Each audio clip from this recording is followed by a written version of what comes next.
Hola, buenas tardes y bienvenidos al episodio especial de Odontología sin truco, el programa de radio podcast que divulga todo lo que debes saber para cuidar de tu salud y en general sin pelos en la lengua. Y hoy, como siempre, le presento el programa yo, el profesor Dr. Jaime Rodríguez Quintosa. Me acompaña el profesor Dr. Carlos Galante Zabal como colaborador habitual del programa. Bienvenido, Carlos. Muchas gracias, doctor. Es un placer estar aquí. Y bueno, hoy tenemos el honor que nos acompañe, como siempre en cada programa, el director del programa, por supuesto, el profesor Dr. Cosme Gay Escoda, catedrático emérito de la Universidad de Barcelona y catedrático de EFRI International University y jefe del Servicio de Odontología y Cirugía Maxilofacial del Centro Médico Tecno. Se encuentran en los consultorios Vilana 171 y que además hoy vamos a hablar especialmente de él. Hoy es un programa dedicado a él. Es un placer tenerlo con nosotros, profesor. Bienvenido. Buenas tardes, muchas gracias. Los oyentes que nos escuchan recordarán que al inicio del programa he dicho que hoy tenemos un episodio especial. Y es que vamos a entrevistar al profesor Dr. Cosme Gay Escoda, descubriendo cómo ha logrado, en todos estos años de trabajo, ser el referente mundial, el número 1 de la odontología y la cirugía maxilofacial. Para quien no lo sepa, el profesor Dr. Cosme Gay Escoda ha contribuido a crear esta especialidad médica, como ya conocemos al día de hoy, y es además autor de los principales tratados que se estudian en las universidades en todo el mundo. Es por ello que hoy vamos a dedicarle este espacio al profesor. Y para empezar, pues nos encantaría que nos explicara qué le llevó a dedicarse a la odontología, si fue lo primero que decidió hacer o hizo algún otro tipo de estudio previo, y por qué cuando estudió como tal no existía la odontología y qué hizo. Bueno, la historia es muy larga, ¿no? Tenemos tiempo, profesor. Sí. Queremos conocerla. Bueno, yo vengo de una familia, mi padre era médico y era dentista, y yo conocí evidentemente lo que es la odontología porque, claro, estaba siempre, mi padre tenía la consulta en casa y, por tanto, incluso había, que era una casa bastante grande, ¿no?, que teníamos una habitación donde si venía algún paciente con niños, pues entraban donde estábamos nosotros, que éramos 5 hermanos, y bueno, allí se organizaban unos follones de la pera, ¿no? Allí, por ejemplo, conocí a gente muy importante, ¿no? Como al exalcalde Clos, que venía acompañando a su padre, que venía a la consulta, que era un paciente de mi padre, y allí lo conocí, ¿no? Que luego, cuando estudié medicina, y luego cuando estaba no era el alcalde, estaba de concejal, es los que organizaban los Juegos Olímpicos, ¿no? Entonces, claro, se tenía que hacer una clínica para la atención a los atletas, ¿no? Yo en aquel momento era el primer decano de la Facultad de Odontología de aquí de la Universidad de Barcelona, y vi que querían dar el servicio de odontología para atender a los atletas a una empresa privada, ¿no? Entonces yo fui a verle, pedí hora, ¿no? Y me dio hora, claro, porque me conocía de pequeños, que jugábamos juntos, y le dije, no me puedes hacer esto, yo soy el decano de la facultad y me tienes que hacer que nosotros dependemos de la Universidad de Barcelona, somos una entidad pública y no vas a poner aquí a hacerles propaganda a una empresa privada, ¿no?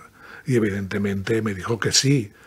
Por tanto, nosotros, ¿no?, fuimos los dentistas en las Olimpiadas, ¿no? Yo como decano nombré a una persona y como encargada, y nosotros, yo tenía un pase que podía ir a todos los sitios directamente. Incluso llevé a mis hijos y a mi mujer, ¿no? Y contaré una anécdota, que estaban dando una medalla de oro a una expaciente mía de Vela, ¿no?, la Teresa Zabell, ¿no? Y bueno, por coincidencia, porque fuimos un día y me dicen, venga, que irá a haber una entrega de medallas y tal. Y veo, digo, ostras, pero si esta es Teresa, aquella paciente que tuve. Total, que mis hijos, claro, ella me saludó, me vino allí a ver, ¿no? Y mis hijos ya estaban alucinando de que allí la medallista de oro era paciente de su papá, ¿no?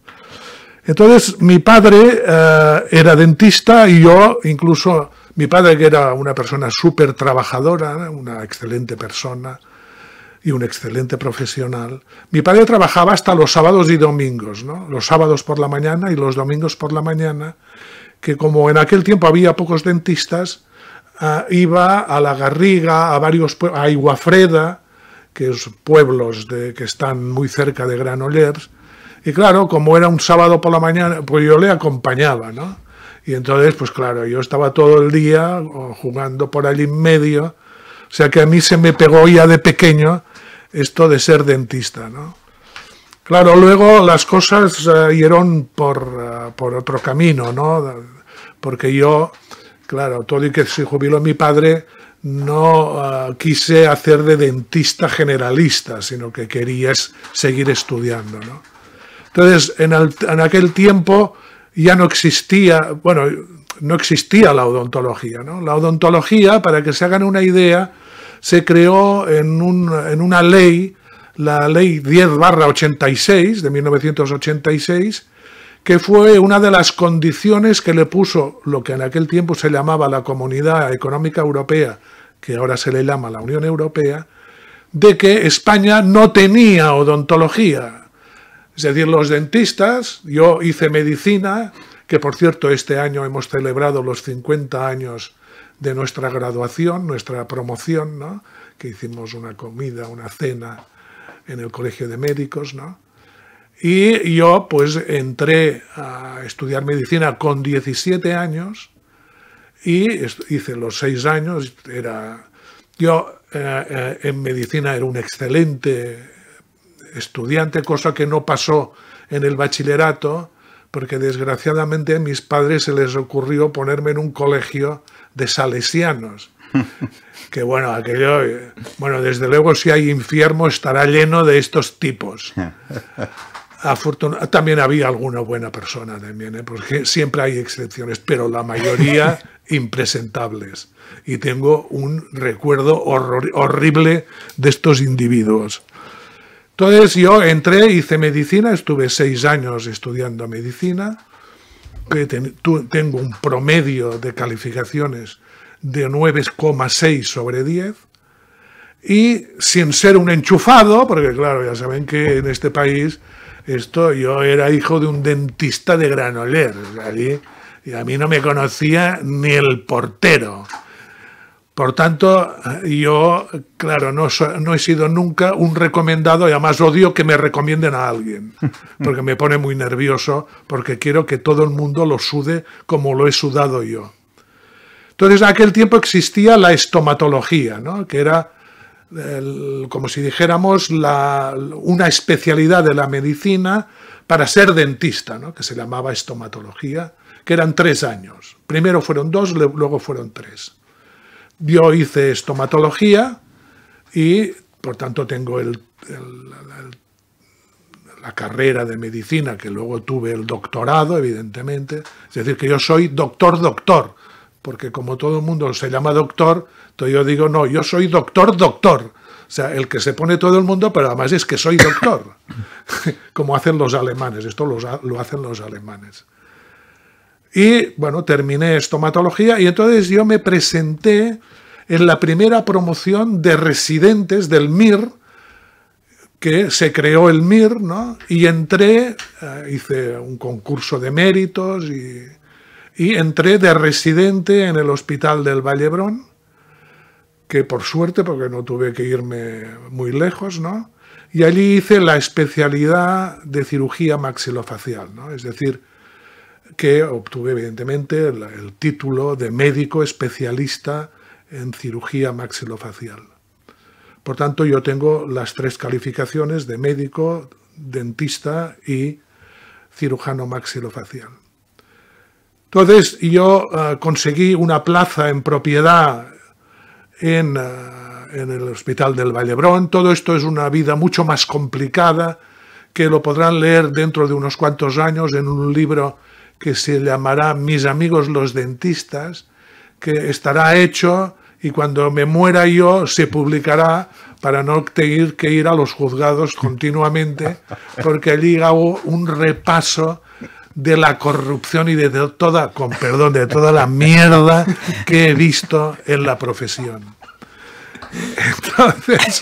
Entonces imagínense si la cosa fue mal, que yo, después de obtener la plaza en propiedad y darme cuenta de que en el Hospital del Vallebrón, que no estamos hablando del Hospital de Matadepera, no, el hospital más importante de la seguridad social en Cataluña, mi formación era malísima. Yo tenía muchas ganas de estudiar, pero con perdón aquello era un desastre, porque nuestro jefe era un impresentable y un indocumentado, que me imagino que al acabar la guerra no sabrían a quién hacer jefe y le hicieron a él, ¿no? Y el que era jefe clínico, iba a su bolla y no enseñaba nada, porque decía, bueno, si tienes un problema, pues ya te explicarás y ya te arreglarás. Total que yo fui de los que me di cuenta, que por cierto, ya siendo R1, un día por poco le parto la cara al jefe, porque claro, me di cuenta que nos dejaban solos con los pacientes y nosotros que no nos enseñaban, aquello pues era un problema que ya se pueden imaginar qué es lo que pasaba, ¿no? Pues muchas desgracias, ¿no? Entonces yo, incluso al terminar y tener el título, me di cuenta de que yo no sabía la especialidad. Entonces, claro, yo pensé en irme a Estados Unidos, pero claro, ya no tenía la cara dura de pedirle a mi padre que me pagara 3 años en Norteamérica, que aquello vale un riñón y parte del otro. Y entonces pensé, bueno, pues pero tengo que ir a algún sitio para aprender, ¿no? Y para hacer las cosas. Y donde aprendí de verdad fue en la Universidad de París, porque además estaba relativamente cerca y me pasé 3 años, que menos las vacaciones, yo me pasaba en París desde el domingo por la noche para el lunes empezar hasta el viernes, allí normalmente al mediodía máximo, si se podía, si no había controles y tal, y me volví aquí, hacía guardias y me mantenía mi mujer. Porque claro, bueno, hacía guardias y ganaba algo, pero claro, yo y al domingo por la noche cogía el último avión y me iba allí. Vivía en una residencia de estudiantes en París y allí me saqué el título de cirujano maxilofacial francés y el título de oncólogo de cabeza y cuello en el Instituto Gustave Roussy, que es el hospital oncológico más importante y de referencia en Francia. Y allí aprendí, porque allí nos hacían exámenes, o sea, que controlaban si estudiaba, porque en el MIR a una hora no se examinan.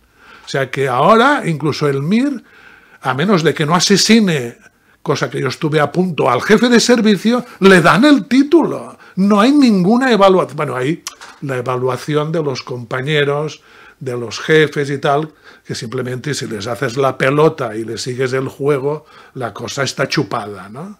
No, allí nos examinaban y había exámenes teóricos orales y escritos. Y en el último año, en el tercero, además había un examen práctico. Un examen práctico que aquí es inimaginable, porque nosotros todos los jueves por la tarde estábamos en la morgue operando cadáveres, porque allí es donde aprendí. Porque claro, aquí se aprende en el vivo. O sea que la cosa está muy fastidiada, ¿eh? No, yo aprendí a operar en el cadáver. Y cada jueves por la tarde nos pasábamos toda la tarde operando cadáveres. Hoy el profesor, vamos a practicar esta intervención, hoy va, y estábamos allí todo el día operando cadáveres. Y el último examen, el del tercer año, era un examen práctico, que yo la verdad fui porque aquella noche cené con un chileno que estaba haciendo la especialidad de radioterapia, pero yo la verdad estaba ya cansado de aguantar a los franceses. Y pensé, bueno, yo ya tengo el título español, mira, estos tíos, estoy hasta el gorro, porque esto, bueno, fue durísimo, ¿no? Fue durísimo, porque claro, tuve que volver a practicar el francés, iba a clase de francés junto a los niños y gente joven, y yo iba ya pues un poco granadito de edad, ¿no? Y ya estaba casado con un hijo ya, y fue duro de verdad, ¿no? Y entonces me dijo, no hombre, pero Cosme, no hagas esto, si solo te falta el examen final. Y sí, bueno, pues me llevó él, me vino a buscar para que no me... y me llevó allí, a donde hacíamos las prácticas en cadáver, y el profesor pues le quitó el labio inferior a un cadáver y me pidió que lo reconstruyera, y le hice los colgajos para reconstruirlo, y luego me hizo operar un tiroides, operó un tiroides, y me aprobaron y así conseguí el título. Cosa que aquí después, cuando yo me reincorporé aquí y quería practicar alguna intervención, yo al hacer mi tesis doctoral hice mucha amistad con el catedrático de anatomía, el profesor Domènech, una persona excelente, un sabio, que era el catedrático de anatomía de la Universidad Autónoma, de la Facultad de Medicina de la Autónoma de Barcelona, ¿no? Entonces, haciendo mi tesis doctoral, en la cual también practiqué una nueva intervención que luego describí y publiqué en el Journal Europeo de Cirugía Maxilofacial, ¿no? Y practicaba en cadáver para ver si esta operación era posible o no era posible y en qué podía fallar, qué complicaciones, ¿no?, podía tener. Entonces me hice amigo de él, ¿no? Entonces yo, por ejemplo, fui el primero que hizo cirugía funcional de la articulación temporomandibular, ¿no? Entonces allí al Vall d'Hebron venía mucha gente con problemas de este tipo, que evidentemente no había allí nadie que supiera operar esto, ¿no? Entonces yo, además, o sea, me lo estudié, ¿no? Y entonces todos me decían, no, pero... Y decía, no, además pedí al profesor Domènech poder operar cadáver fresco. Es decir, cuando llevan el cadáver antes de manipularlo, porque entonces es más real la práctica que haces, ¿no? Y claro, en el Vall d'Hebron todo el mundo se reía, decía, coño, pues ¿será que no tienes pacientes aquí para practicar? Digo, no, es que yo no lo haré aquí hasta que no lo domine perfecto en un cadáver, porque yo no quiero hacer destrozos, ¿no? Porque esto no es lo normal, ¿no? Es lo normal, ¿no? Pobrecitos, la verdad. Aquello era una pena, Aquello era una pena. Y bueno, no sé si ha mejorado porque gracias a Dios no he vuelto a trabajar en un hospital público, porque como marché de allí después de 10 años de adjunto, que bueno, que lo voy a contar, ¿no? Bueno, yo me marché por muchas cosas, ¿no? Pero las dos más importantes es que éramos 12 en el equipo, pero solo trabajábamos 6. Pero a final de mes todos cobrábamos lo mismo. Entonces yo pensé, pero qué mal rollo, ¿no? Aquí. Porque aquí tú cobras lo mismo, pero estás todo el día triscando. Y hay aquí 8 elementos que no pegan ni sello y estos tíos cobran lo mismo. Pensé, esto es un mal rollo, ¿no? ¿Esto será posible?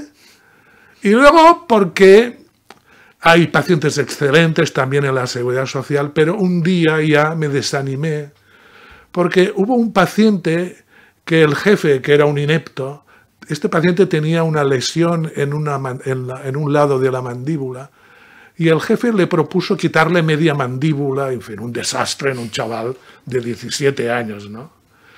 Entonces yo cuando salió le dije a la mamá, de momento usted no se presente a la operación, déjeme estudiar el caso, por favor. Entonces yo tomé la biopsia, lo mandé a mis amigos en Francia, en Estados Unidos, en muchos sitios, ¿no?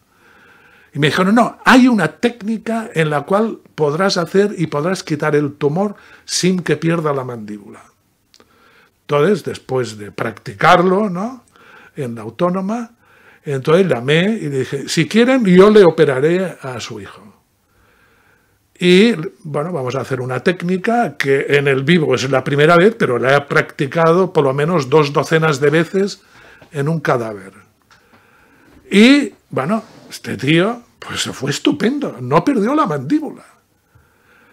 Y un día yo iba a la consulta y lo veo de espaldas y la auxiliar le dice, ¿usted para qué doctor viene? Dice, sí, aquel rubio del bigote, porque llevaba bigote. Y entonces sí que ya perdí la fe en la seguridad social, porque que yo me sabía el nombre suyo y de muchos pacientes. No se había aprendido ni mi nombre. O sea, no sabía mi nombre. Evidentemente yo no quería que me regalara un coche o una caja de Moechandon, porque yo estaba allí para trabajar, no para que me regalen nada. Pero ver que un paciente que le ha salvado la mandíbula, que lo hubiesen desgraciado para toda la vida, y no sabía ni mi nombre, dijo, no, es que claro, es que aquí no vienen por mi nombre. Aquí los envían y tragan con lo que sea. Digo, no, yo tengo que hacer medicina privada, que la gente venga y pida por mi nombre. O sea, que de momento ya se lo sabe, porque si no, ya no llega, ¿no?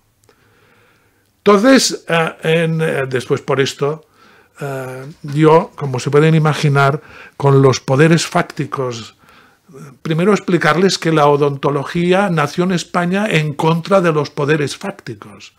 Las escuelas de estomatología, es decir, la universidad, los colegios profesionales, no querían, ¿no?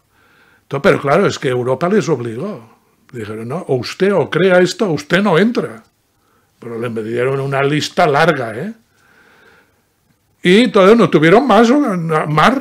Entonces, que yo lo viví, ¿no? No lo voy a explicar todo porque es muy largo, ¿no? Claro, intentaron, como siguen intentando, que la odontología en la universidad fuera lo peor posible. Porque ellos eran estomatologistas, ¿no? Piensan que para ser dentista hay que ser médico.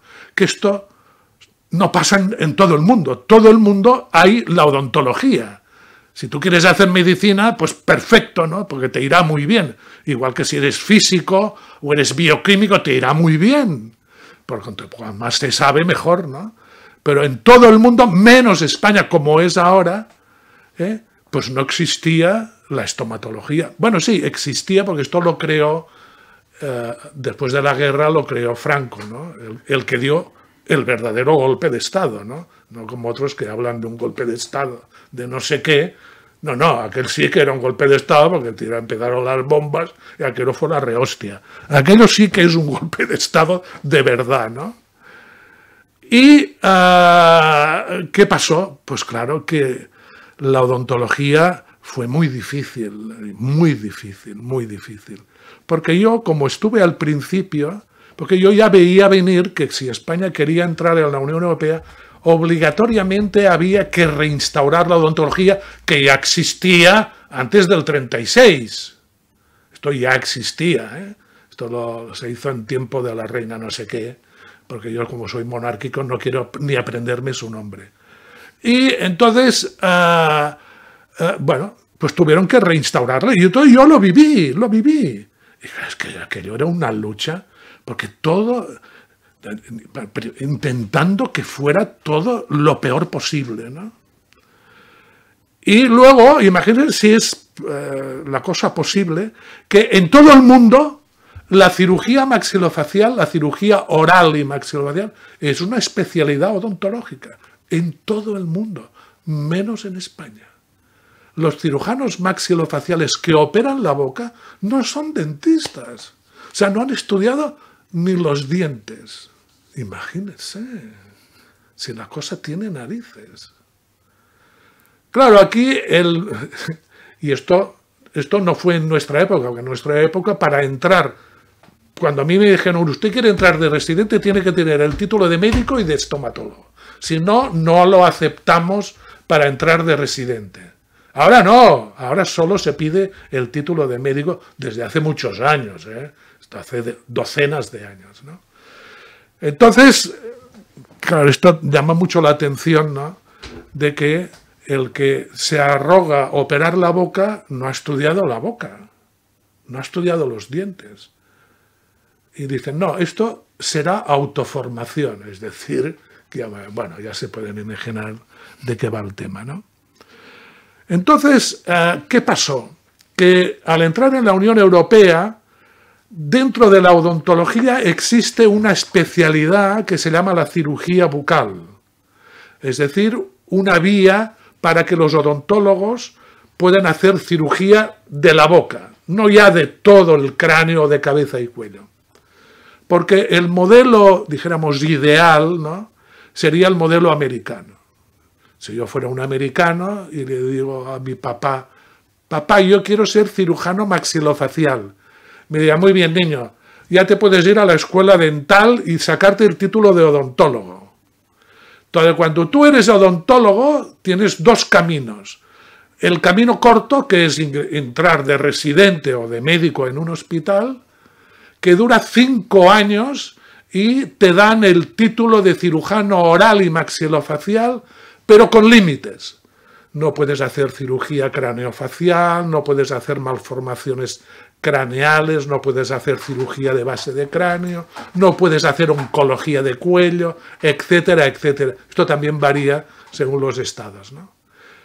Pero puedes decir, no, yo quiero hacer el camino largo. Y el camino largo son entre 8 y 9 años.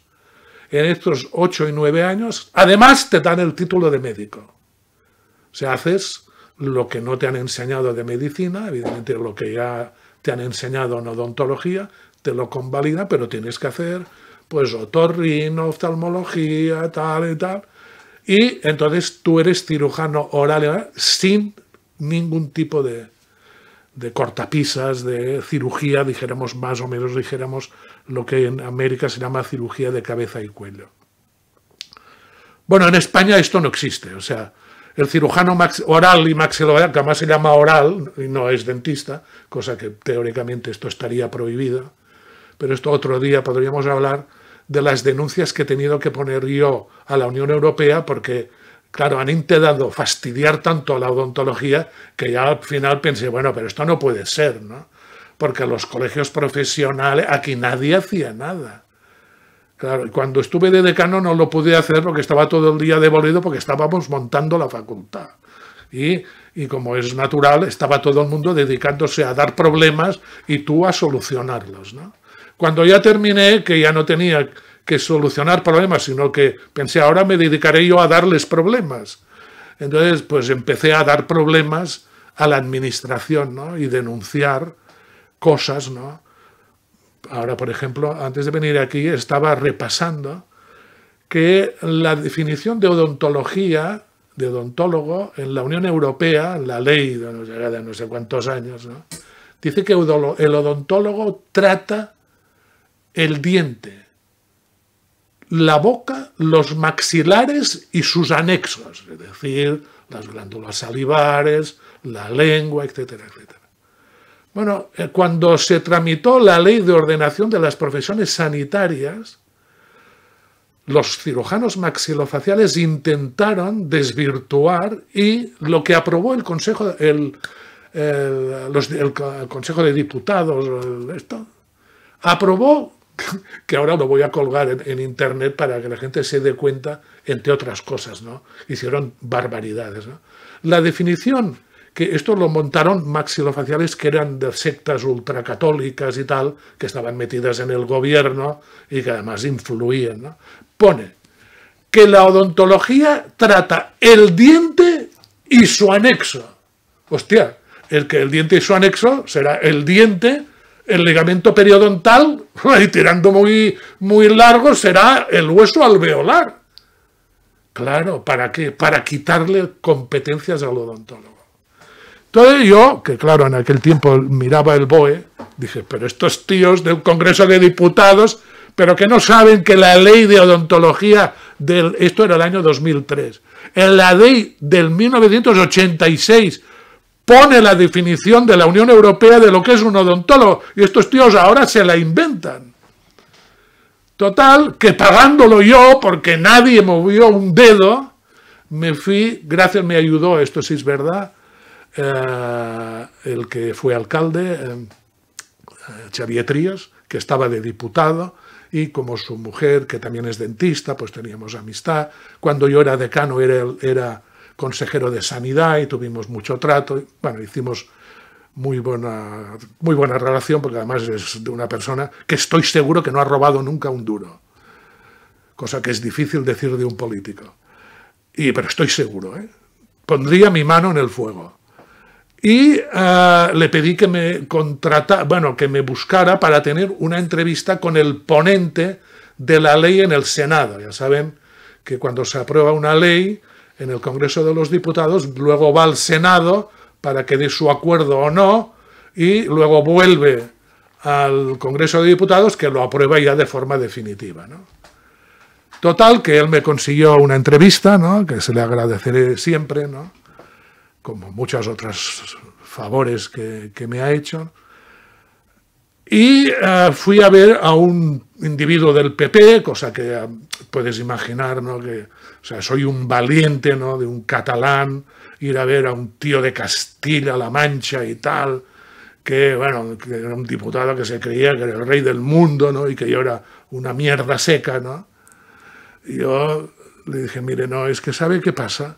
Es que ustedes ponen aquí, bueno, los diputados del Congreso de los Diputados han puesto una definición que es ilegal, porque la ley española es que no pone los dientes, los maxilares, la boca, no, por cierto que no ponía los dientes, ponía las estructuras dentales, es decir, que eran unos ignorantes, porque el cuerpo humano no consta de estructuras, o sea, porque tú tienes una estructura digestiva, una estructura dental, pero esto qué terminología, es una terminología de garrulo, qué garrulos, ¿no? Y bueno, y fui a ver a este senador, ¿no? Bueno, me recibió, era amable, sí, fue amable, pero me di cuenta que ni me escuchaba, ¿no? O sea, sí, pero tal, yo le decía, es que esto es ilegal, es que si esto ustedes lo aprueban y no lo hacen cambiar, tendremos que volver a ir a los tribunales europeos porque ustedes hacen lo que les pasa por las narices. Bueno, me dice, sí, bueno, ya me lo pensaré y tal. Entonces, como ya era hora de comer, ¿no? Me dijo, ¿quiere tomar algo? Y pensé, bueno, por lo menos, ya que me he pagado el viaje, que me pague la comida, ¿no? Este tío.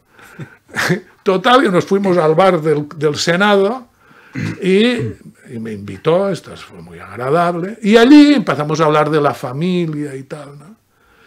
Entonces yo le expliqué, bueno, yo estoy casado, tengo 2 hijos, una tal, y no sé qué, ¿y usted? Sí, yo tengo 3 hijos, y hay uno que estudia odontología. Hostia, digo, esta es la mía. Entonces yo cogí y le digo, pero usted tiene un hijo que estudia odontología y le va a hacer esta putada a su hijo. Es decir, que en vez de ser un odontólogo con capacidad para tratar los dientes, la boca, los maxilares y todos sus anexos, será un dientista, porque solo podrá tocar los dientes. Pero no sé, ¿usted le va a hacer esto a su hijo? Hostia, total, que terminamos la comida y me dice, espere, volvamos a subirme y me lo vuelve a contar. O sea, que quiere decir que no me escuchó simplemente por amabilidad, porque, en fin, esta gente también es verdad que sí que es muy educada, pero el fruto suele ser cero. Profesor, ¿y cuándo decidió dedicarse a la investigación? Bueno, todo esto terminó, déjame terminar esta historia, terminó que cambiaron esto y en el Congreso, en el Senado, se aprobó que el dentista sería lo que pone la ley 10/86. Bueno, ¿por qué me dediqué a la investigación? Bueno, yo lo que quería es ser jefe de un servicio de cirugía maxilofacial. Pero bueno, lo intenté varias veces, pero claro, yo tenía muy mala relación con los poderes fácticos de la maxilofacial, porque yo les contaba lo que les estoy contando a usted y cosas mucho más gordas, ¿no? De lo que pasaba, ¿no? Y claro, no me tenían ninguna simpatía y además yo era una persona que me gusta trabajar. Esto tampoco les gustaba, ¿no? Entonces yo me presenté a jefe clínico al Hospital de Badalona, a Can Ruti, y siempre me suspendían. Entonces, bueno, yo pensé, bueno, pues ya haré carrera aquí en la Autónoma, ¿no? Entonces yo empecé primero dando clases a las enfermeras, que en aquel tiempo se llamaban las ayudantes técnicos sanitarios, ¿no? ATS, ¿no? Yo empecé dando clase a enfermeras, que era muy divertido y me lo pasaba muy bien. Y después empecé a dar clases en medicina, ¿no? Y yo pensé, bueno, pues harás carrera aquí. Pero pasó una cosa sobrenatural. La Universidad de Barcelona convocó una plaza de titular de universidad que era la que ocupaba el jefe de servicio de cirugía maxilofacial de forma interina, que como es interino tiene que salir a concurso. Entonces, mi hermano, que estaba aún, porque era abogado, aún estaba más al tanto del BOE. ¡Ostras, tú has salido una plaza de titular en la Facultad de Odontología que se acababa de montar, ¿no? O sea, estaban montándola, ¿no? Y me dice, preséntate y tal, ¿no? Bueno, total, que bueno, pues me firmé para presentarme y ya me llamó la atención que un día el decano de medicina me llamaron y pensé, ostras, a ver qué ha pasado, que el decano me llama, el profesor Guardia, que era catedrático de medicina interna, un excelente médico, una excelente persona, y me llama y digo, ¿que he hecho algo mal o tal? Dice, no, es que te voy a contar una historia, es que me han llamado varios profesores y gente importante para que yo te pida que no te presentes. Digo, profesor Guardia, ¿y yo qué tengo que hacer? Y lo recuerdo porque en el libro está explicado textualmente. Me dijo, Cosme, ¿tú eres español? Sí. ¿Tú eres doctor? Sí. ¿Tú tienes antecedentes penales? No. Cumples la norma, te puedes presentar. Por tanto, ahora prepárate porque ya verás el recibimiento que vas a tener. Total, que bueno, había un tribunal en el cual el presidente era el jefe de servicio del Vallebrón, que lo impugné por enemistad manifiesta, que pude demostrar por muchas historias y peleas en el juzgado que habíamos tenido, porque yo todo esto... Y claro, y lo quitaron, porque claro, ¿se me entiende? No tuvieron más remedio, porque si no, entonces pusieron a otro, ¿no? Entonces, yo me lo preparé porque entonces el jefe de departamento me dijo, bueno, Cosme, allí te van a pasar por el rastrillo, ¿eh? O sea que pon mucha paciencia porque te van a decir de todo, ¿no? Pero yo pensé, y me dijo, tú tranquilo, aquí en la Autónoma ya harás carrera, no te preocupes, tú estás trabajando muy bien y tal. Y entonces, pues bueno, pues lo preparé bien, porque yo no voy a ir ahí delante de un tribunal para hacer el ridículo, ¿no?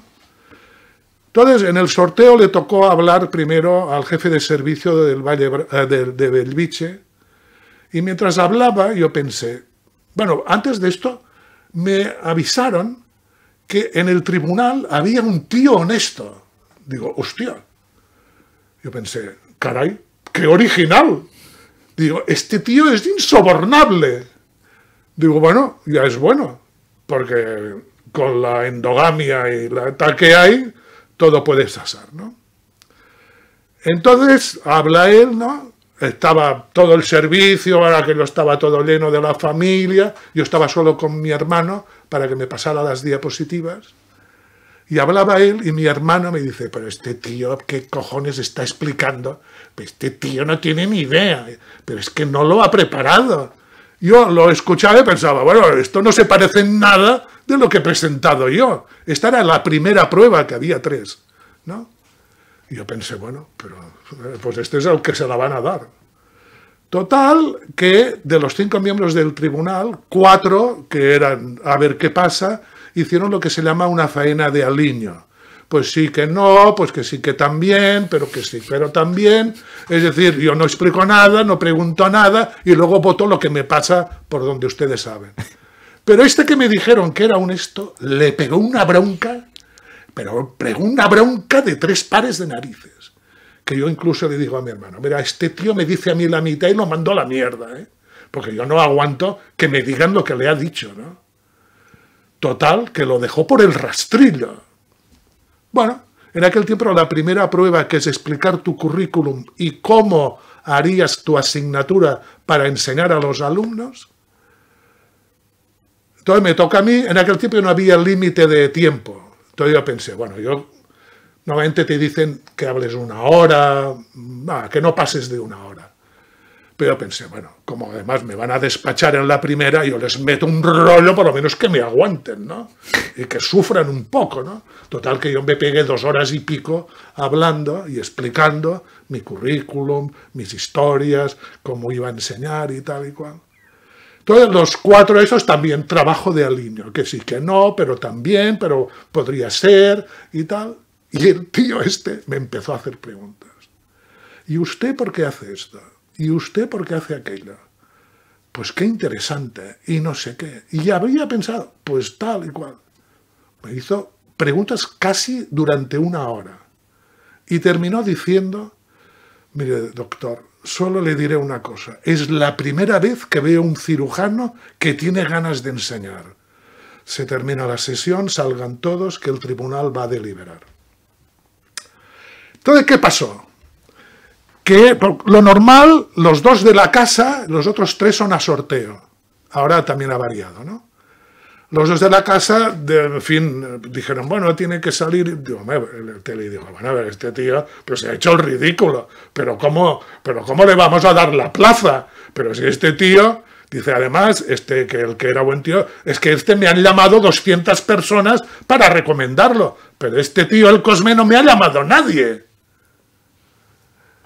Entonces este tío ya se picó, ¿no? Y dijo, entonces había en el tribunal un profesor que era de prótesis, que quería hacerle la pelota al catedrático este. Y entonces este le dijo, bueno, yo profesor, pues yo también le doy el voto.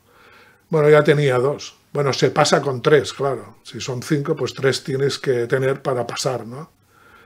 Entonces había un profesor de la facultad, que ya también está jubilado, que pensó, yo ahora los que mandan, que había sido profesor mío y me conocía, ¿no? Digo, yo sé cómo es Cosme, que entre otras cosas sabía que yo soy muy amigo de mis amigos.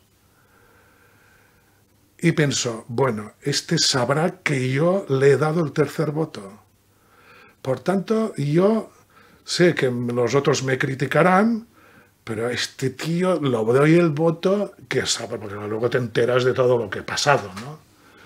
Total, que yo tenía 3 votos y el otro se iba con 2 y a la calle, ¿no? Pero había otro de la casa que también me conocía y también dijo, bueno, como va a salir, yo también le doy el voto porque yo también soy como es Cosme.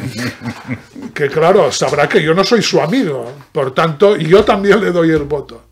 Y luego había un titular de Granada, no, perdón, de Sevilla, que era un pringado, que le dijo, bueno, tú ya sabemos que has venido aquí, o lo que te han mandado y tal, pero no, bueno, pues pasará con 4. Y este tío al final también me dio el voto.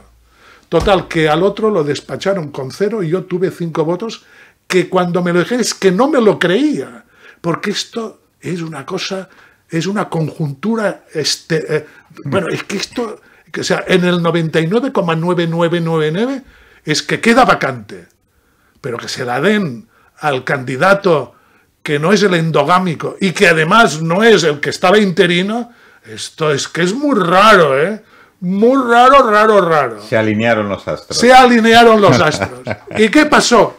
Que claro, el rector que yo conocía, el doctor Bricallo, una persona excelente, que ya, bueno, la historia es mucho más larga, ¿no?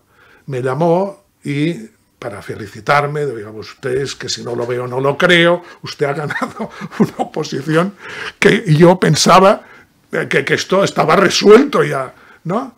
Y entonces me propuso, mire, tengo que no hacer elecciones para decano y creo que usted debería presentarse. Entonces yo pensé, bueno, yo le dije, mire, me lo tengo que pensar porque claro, entonces le dije con mi mujer, ¿no? Que también se lo expliqué, claro, pero tenía que pensarlo, ¿no? Entonces con mi mujer, que tiene mucho sentido, como me dijo, mira, como tampoco te lo vas a ganar las elecciones, pues tú preséntate, el rector estará contento porque tú pues, le has obedecido, ¿no? La recomendación, y fíjate a ti que a los 2 meses de llegar yo de profesor, a los 2 meses era el decano. Que luego mi jefe, que había sido en el Vallebrón, era catedrático de esta facultad y cuando me venía a ver no le dejaba ni sentar. Hábleme de pie.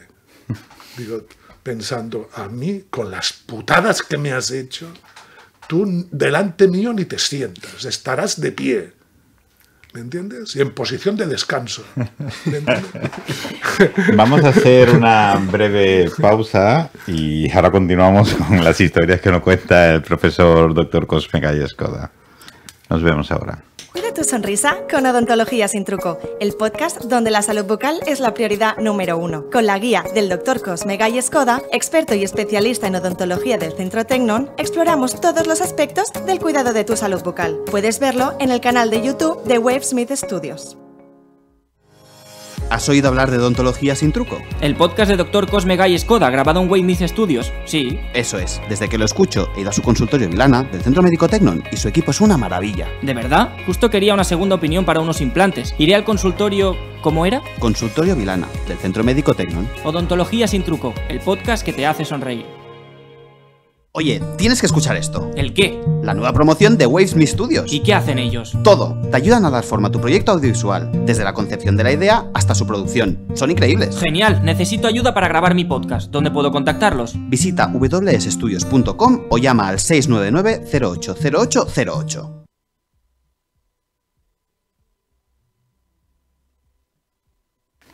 Bueno, volvemos de nuevo después de esta pequeña pausa. Y a mí me gustaría, profesor, hacerle una pregunta. La mayoría de los profesionales suelen elegir una rama de la carrera, ya sea la parte de la investigación, la docencia, la clínica o bien establecer su propio negocio. Sobre todo esto es muy frecuente en la odontología. Sin embargo, usted lo ha hecho absolutamente todo. ¿Cómo ha sido capaz de gestionarlo y de llevarlo a cabo? Bueno, lo de montarme un negocio ya me lo decían mis hijos, ¿no? Porque incluso ahora me lo dicen, papá, si todo el tiempo que has dedicado a la docencia y la investigación la hubieses dedicado a ganar dinero, iríamos en helicóptero. Digo, sí, hijo, pero es que a mí me gustaban otras cosas. Y yo no he venido a este mundo para hacerme millonario, solo quiero vivir decentemente y que a vosotros no os falte nada, ¿no? Bueno, finalmente, como entré de profesor numerario, ¿no? De un profesor que tiene un contrato para toda la vida, ¿no? Bueno, el profesor tiene que dar docencia, tiene que investigar y tiene que ver pacientes. Es decir, tiene que hacer clínica, tiene que investigar y tiene que enseñar, ¿no? Bueno, esto es un equilibrio, ¿no? Hay que procurar hacer un equilibrio, que claramente, en mi caso, ha estado muy desviado a la docencia y a la investigación y, sobre todo en muchos años, trabajaba en mi consulta relativamente muy poco, quizá el 20% del tiempo laboral, ¿no? El 80% lo dedicaba a la enseñanza y a la investigación. Bueno, ¿y por qué? Pues porque es que, claro, yo he venido a hacer este mundo y tal a lo que me gusta y en lo que disfruto. La clínica también me gusta mucho, porque me gusta mucho operar, ¿no? Y me gusta ver enfermos, ¿no? Fíjense que, claro, yo soy un frustrado porque yo quería ser jefe de un servicio de cirugía, es decir, ser básicamente un clínico. Lo cual no quiere decir que ellos también tienen que enseñar, cosa que los nuestros no enseñaban nada, porque estábamos de residente y no nos enseñaban, y de investigar, que tampoco investigaban nada. Es decir, que eran unos mediocres, ¿no? Por tanto, todo, tanto en un hospital docente, como es por ejemplo el Vall d'Hebron, o el Hospital de Bellvitge, o muchos otros, como la propia universidad, tiene estos tres puntos: enseñar, investigar y ver pacientes y tratarlos, ¿no? Bueno, sí, es verdad, durante muchos años yo me dediqué mucho más a enseñar, montar un máster, luchar por la especialidad, publicar libros y la investigación. La investigación, bueno, por esto, en el último ranking que ha salido de la Universidad de Stanford, entre los 15 primeros dentistas, cirujanos, no, dentistas, que como dentistas se incluye todo, incluido la maxilofacial, ¿no? Bueno, yo estoy en el número 5. Todos los demás que están por encima no son cirujanos. Por tanto, el primer cirujano en este ranking soy yo, porque los otros son de otras cosas.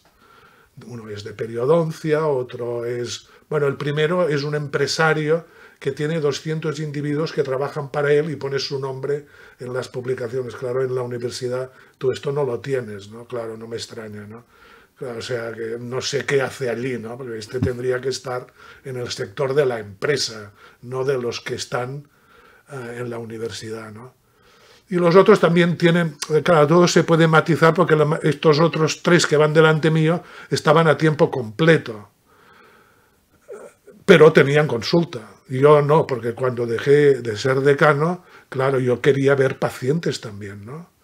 Y entonces tuve que pasarme a tiempo parcial, ¿no?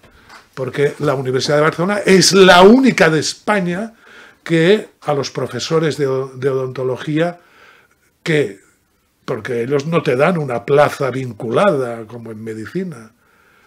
Todo que, bueno, la historia es muy larga porque yo hubiese podido conseguirla, pero el precio es muy largo de explicar, ¿no? Bueno, el precio era muy caro y no querían pagarlo.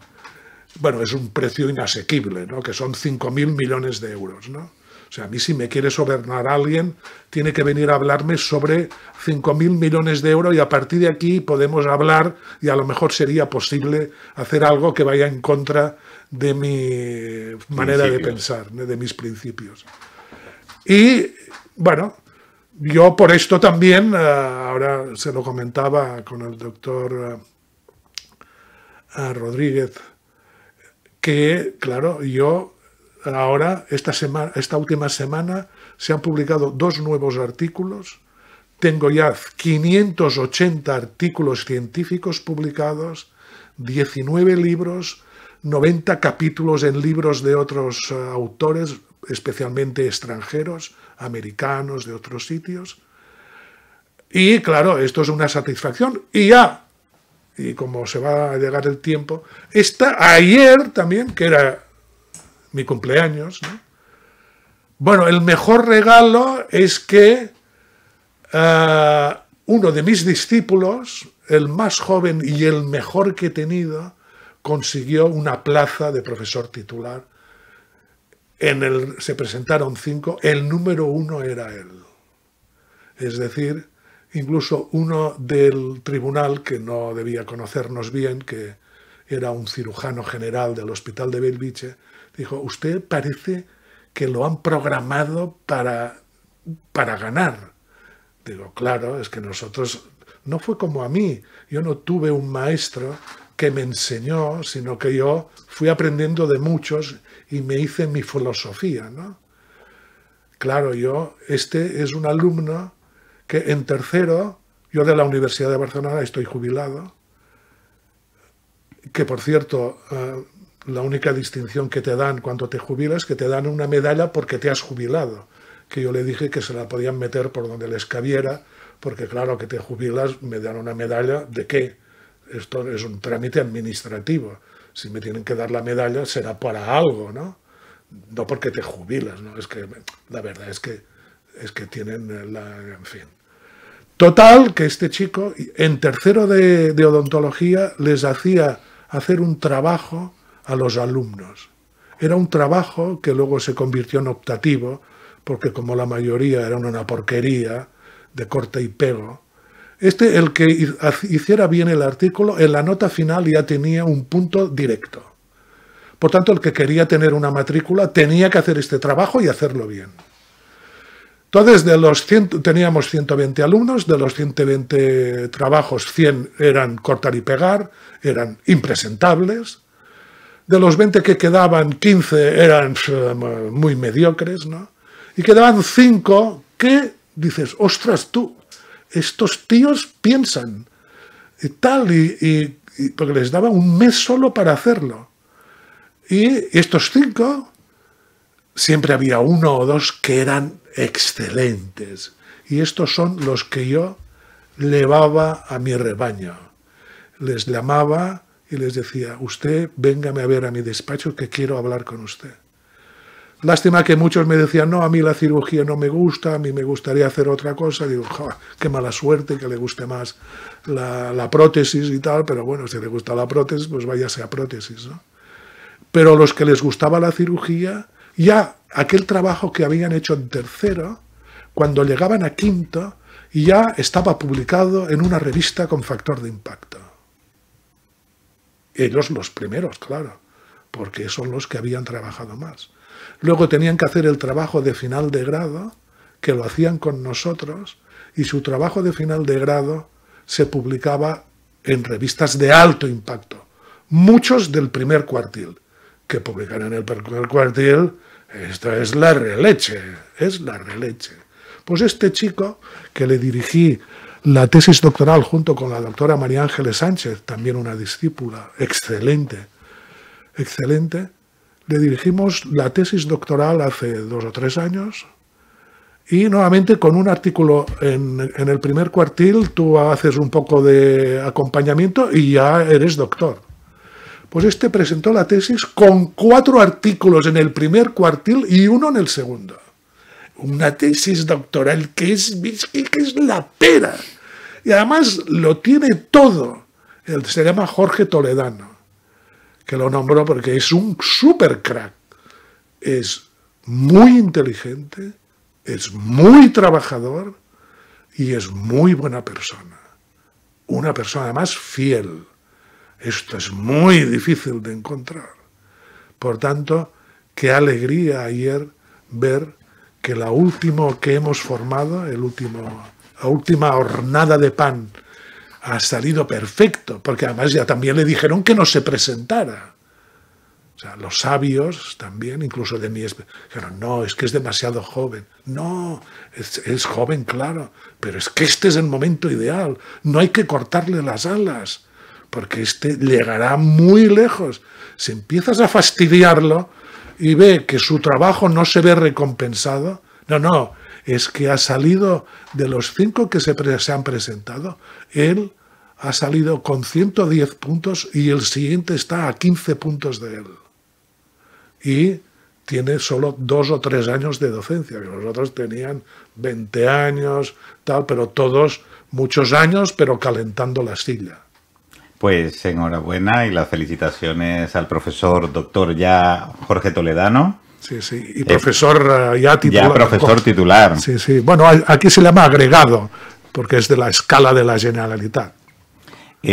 Profesor, nos quedan 2 minutos, pero hay una pregunta que nos ha entrado del público y me gustaría hacerla. Porque no ha insistido mucho, dice, hola doctor, mi hijo tiene 19 años y justo sigue a un influencer por internet que se dedica a decir que él ha triunfado en la vida sin estudiar.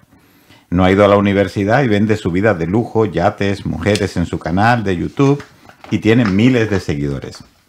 Es un desastre, pero está con la idea de que no tiene que ir a la universidad, que no hace falta. ¿Ha visto usted un cambio en los estudiantes de hace 15, 20 años a las nuevas generaciones? Sí, los estudiantes de ahora prácticamente desconocen la filosofía del trabajo y de la meritocracia, de la meritocracia, ¿no? Del trabajar, ¿no? Bueno, este individuo lo habrá conseguido seguramente con malas artes, ¿no? Porque incluso las personas que han triunfado, evidentemente la mayoría es porque han trabajado mucho. Y para trabajar y dentro de cualquier ramo, pues evidentemente hay que estudiar mucho, ¿me entiende? Bueno, que haya una flor, bueno, ya sabe usted que una flor no hace primavera. Claro, este individuo que debe ser un impresentable y vaya a saber usted las cosas que habrá hecho, pues se ha hecho millonario, pero ya se ve qué categoría de persona es, ¿no? Que parece que quiere convencer a los demás que también sean unos burros, unos ignorantes y que no trabajen, ¿no? Sino que vivan del cuento, ¿no? Entonces, bueno, esto es la cultura del pelotazo, ¿no? O sea, este habrá dado un pelotazo, vete a saber de quién, de cómo y tal, ¿no? Habría que analizar su historia, pero lo normal no es esto. Lo normal es que las personas que triunfan es porque han trabajado mucho, que esta es la cultura del esfuerzo. Los jóvenes no son así, la mayoría, hay algunas excepciones, claro, porque incluso mis hijos a veces me lo dicen, claro, papá, pero es que tú te has sacrificado mucho, aquí lo importante es vivir. Digo, sí, bueno, pero hay que vivir, pero hay que dejar un rastro. un rastro que sirva, ¿no? De haber aportado algo. Yo, por ejemplo, me he jubilado en la universidad y he dejado un catedrático y con el 6º profesor titular. La mayoría de profesores que se han forrado haciendo de dentistas, se han forrado. No han dejado a nadie, no han formado a nadie, no han enseñado a nadie. Después de suyo, el desierto. Ellos no. Ellos tienen una cultura, una línea que les he enseñado yo. Y esto, seguramente este individuo cuando se muera desaparecerá del mapa. Yo espero que algunas personas se acordarán de mí por todo lo que he hecho y he luchado por la profesión, ¿no? Que esto es muy diferente. Por tanto, dígale a su hijo que va por un camino equivocado, ¿no? Porque esto es como los futbolistas, de los que llegan a primera división, hay miles y miles y miles y miles que juegan al fútbol. Que lleguen a primera división y ganen dinero como Messi, hay pocos. Pues esto pasa con lo mismo con los que no hacen nada y se dedican, y que simplemente lo que certifica es lo que digo yo siempre. Esta sociedad está totalmente enferma. Fíjense, este individuo es un enfermo. Porque cómo se puede vivir del cuento y además explicar a los demás que sin pegar ni golpe y haciendo el capullo te puedes hacer millonario. Simplemente está enfermo, es un enfermo. Bueno, lamentablemente hemos llegado al final del programa. Recordemos que hoy ha sido un programa especial. Hemos entrevistado al profesor Dr. Cosme Gay Escoda. Es un referente a nivel mundial. El número 1 en la odontología, que ha ayudado a tener la especialidad médica que hoy tenemos. Él es ex catedrático emérito de la Universidad de Barcelona y catedrático de EFRI International University y jefe del Servicio de Odontología y Cirugía Maxilofacial del Centro Médico Tecno, en los consultorios Vilana número 171. Allí podéis encontrarlo y tener el placer de poder disfrutar de una de las mejores atenciones que van a encontrar a nivel mundial. Él es, como siempre, el profesor Cosme Gay. Siempre dejará historia, siempre dejará esa vida que vive cada vez que nos explica una de sus historias. Y obviamente seguirá siendo nuestro referente a nivel mundial de la odontología, la cirugía maxilofacial. Muchas gracias, profesor. Muchas gracias a ti.